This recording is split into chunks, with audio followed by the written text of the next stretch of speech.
Hello guys, this is Jeff the garage guy. I had some time here to put a plan together for your garage.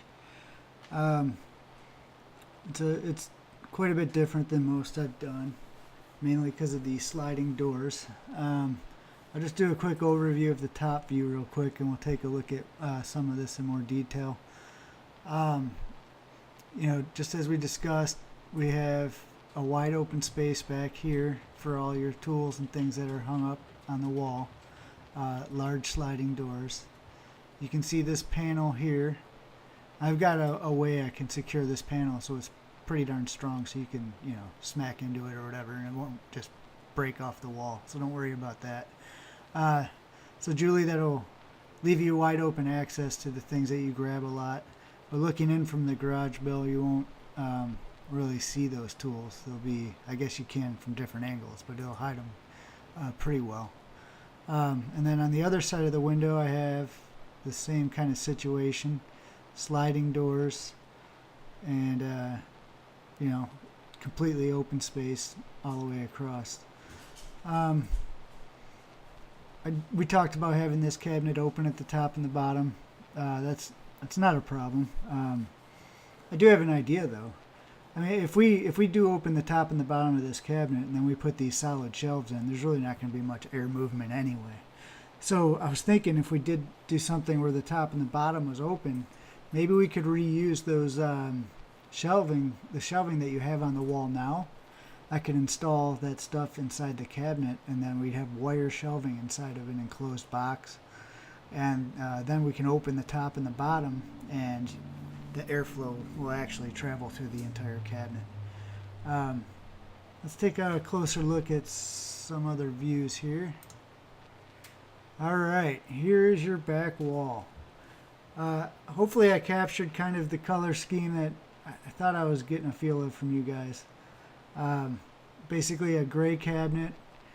I did these red extruded handles here. The software is not going to show us exactly what those look like. I have this hammered metal in mind, but I'd have to show you that in real life. Let me start from the beginning and where this plan went. In order for me to create these sliding doors and have no cabinets behind them, basically, I had to create a pretty good structure or a beam going across here. What I decided to do was tie that beam to the left wall and then to the cabinet to the right. So that gave me something where I can support this going across the top and the bottom, and then I can create the track system in here and we can slide these doors back and forth. So that's where I started, and in order to do that I have to have this kind of top beam and bottom beam which sit on top, above and below the door. So it's a different look than a normal cabinet that doesn't require that above and below the door. So I decided to use it as a decorative accent and just continue it along all of your cabinets, even where sliding doors, in my opinion, weren't necessary. And I really didn't do sliding doors where I didn't feel they were necessary because there's not a whole lot of great things to say about sliding doors. They're a necessary evil here, but I wouldn't put them everywhere just for the sake of having sliding doors. It's a lot easier to get into a full cabinet when you can just open the two doors. So as we go across here, I have a 30-inch wide cabinet. This is 12 inches deep as well. And then I made room for the toolbox. And I put a 12-inch deep cabinet above that. And then I did two more 30-inch cabinets, 12 inches deep. I figured the toolbox can share a space with your lawnmower that you're parking out here. I thought if we lined up that toolbox just right in the design, and we may have to look at it again and tweak some of these sizes. You can park the lawnmower in front of the toolbox. Now all we have to do is open up one space for the toolbox and the lawnmower. So you can give me your opinion on that. As we move over to the right, the cabinets go from 12 inches deep to 16 inches deep, which is what I recommend for shoe cabinets. Now what we have here, whether we do the open tops and bottoms with the adjustable metal in there, if we just do regular shelves, we've got 8-foot tall cabinets with a lot of adjustable shelves we can put in here. I think we could just go ahead and use both of these for shoes. That should be a lot of shoe storage. I know you guys have a tremendous amount of shoes out there. I'm sure you could fill, well, I'm not sure if you could fill them up just based on their height. I know this is a lot more height than you guys have for shoes now, and the shelves are nice and easy to adjust close together.